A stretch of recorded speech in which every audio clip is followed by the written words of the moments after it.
Conscious dreaming is something we rarely would think about today.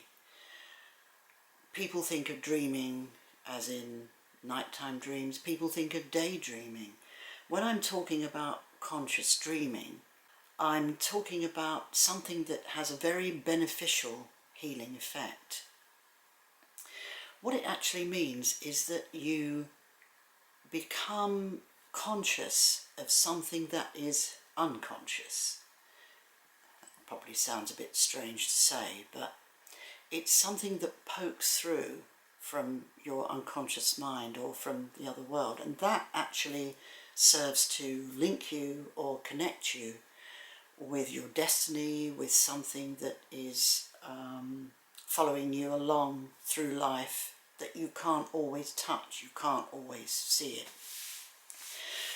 So when we're dealing with the idea of conscious dreaming, we're actually talking about allowing nature to take her course with you and speak to you and let you know what is going on for you.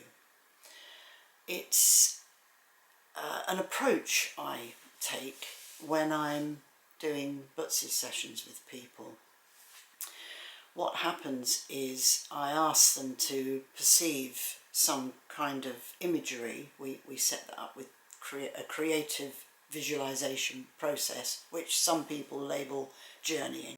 But if you're deliberately using creative visualization in a very earthly and down to earth sort of way, then it touches different aspects of you, and it enables you to bring forth a lot of imagery that can be very helpful to you if you know how to interpret it right. Now, it's the same as when you dream of something.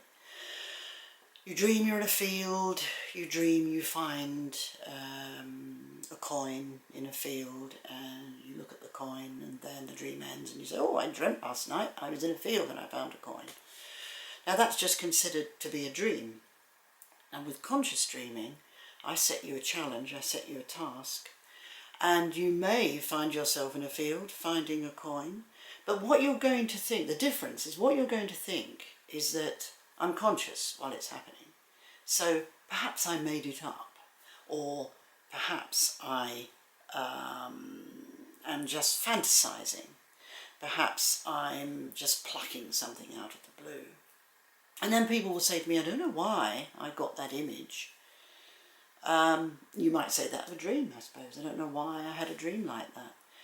But conscious dreaming enables you to go into a situation where some imagery, some sound, some vision, something will speak to you.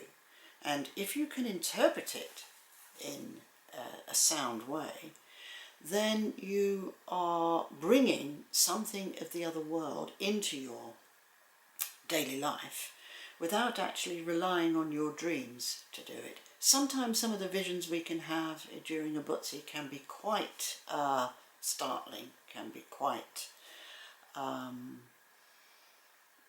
dramatic, I suppose. Otherwise, people think that it's boring.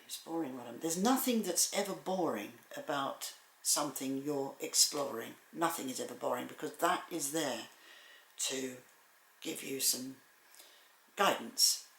So the other world is full of imagery, and the problem we have with conscious dreaming today is the fact that we have so many things, objects around us that speak to us all the time, all day. We have our computers, we have our TVs, I have the camera in front of me. We have cars, there's a car, I just heard it go by distantly on the road. We have cups, plates, bowls, kettles, washing machines, all sorts of things, not just technical, but all sorts of objects are around us, books, pictures on the wall. We have all sorts of things in our houses that we have to think about. So all these, we reduce them down, they're all images. The world is composed of image and sound, and that's something important to remember. That's another area to explore and to get to the nuts and bolts of. But anyway, when we're conscious dreaming, we are inviting imagery to come to us. We are inviting something to meet us, but we have to go about this in a really constructive way if we are trying to do it very consciously. I have to point out as well, something I wanted to mention in this video is that when some of the New Age people are saying we're all becoming more conscious, I don't actually know what they're actually talking about where that's concerned, because if we become too conscious and we leave the dream out of it all, we leave the other world out of it all, which can speak to us with any number of images, with any number of either scary, wonderful, dramatic or hilarious images or sounds, anything it can do at all. If we're leaving that out, we're trying to control it, and we must not control it, you see. So that's why I wanted to mention that conscious dreaming should be allowed to come from the other world. And that means that sometimes you will see something, when you do a Butzi session with me, you will see something you don't always want to see. You don't always think, oh, it's boring. Why can't I see something glamorous? Why can't I see gold and I'm dressed in something wonderful? That's not always the case. And if you do see that, then that's often giving you a strong message as well, because that's actually telling you that you might be overstepping the mark a bit. Gold comes with a price. Gold always comes with a price. It means you've got to take responsibility for something. It's not always just given to you. There are no gifts. We're not given things. Any gift is the reward of the realization and the wisdom that comes out of what you've seen. That's the reward. The reward is, I'm not going to do that again. I got into trouble, or wasted my time, or I found a lot of conflict in a certain situation. That's the gift. You're not given these. That's childlike stuff. That's kiddie stuff. To think you're going to open a box of treasure and pull out a jewel and go, wee, look at this. Look what I've found. No, that's not that's not how it happens. Conscious dreaming should be something that's allowed to speak to you, but you've got to work to get to that stage. I can help you do that if you're interested. But otherwise, you just got to work to get to that stage where everything is natural and where you accept yourself, where you accept what you're doing here and what your life is about. Self-observation is one of the best ways to get to that stage.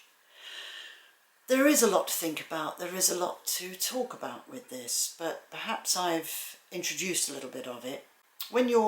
If you meditate or if you're doing something, see what images come into your mind, see what comes in, and see how you can perhaps interpret that.